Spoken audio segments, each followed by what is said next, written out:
So if you're dealing with homelessness and you don't have a physical address, this is another step that I would like to share with you guys of what I did when me and my family went homeless.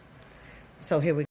So what I end up doing, I looked into the post office, but it was super expensive and you had to pay in advance for 6 months.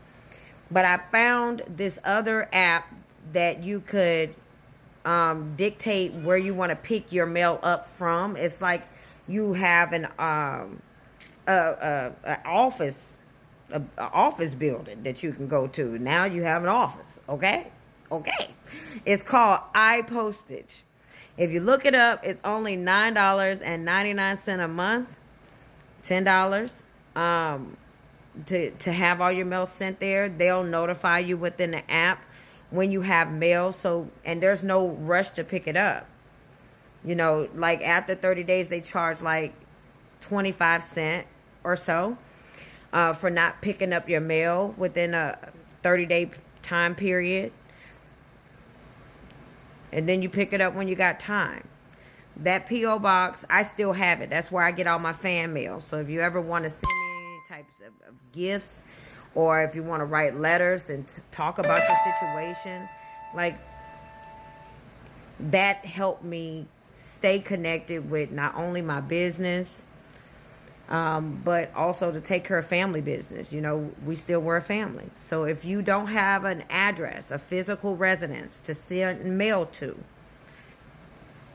hopefully you have some type of income coming in, because, you know, like I said, even though you're without a shelter, you're homeless, you still have to bring in something to take care of yourself. And I did odd jobs while I was working full time as a creator. I did poplin. Okay. That's taking people's clothes. The app tells you when tells you what this amount of clothes would cost. Sometimes I would get a quick $40 just to spend a couple of hours washing somebody's clothes. I did Uber Eats. I tried to do the rides, but I wasn't comfortable with it. Okay. But, you know, you're going to get through this. Just be encouraged. We went 6 months without a shelter, 4 kids, a support pet, and 2 adults who were working full time. It was very difficult not to be able to go to a relative's house. But you do what you got to do. Just know you're heavily protected. I promise you, build your relationship with Source. Walk by faith, not by sight. What you believe here, because you are so powerful. I'm telling you, look at me. Look at me. You got this. You got this. And when you get a break, take that break. Take that break. If they got a pool somewhere where you get to stay, go to the pool. If they got workout equipment wherever you get to stay that night, go work out.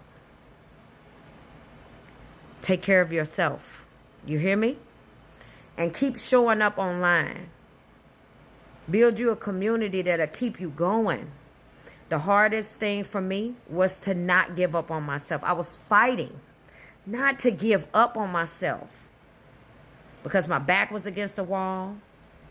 I didn't have mommy or daddy, that they didn't have the resources to help me. Not my husband, folks either. Confirmation. So, you got this. Take your break when you are given the overabundance.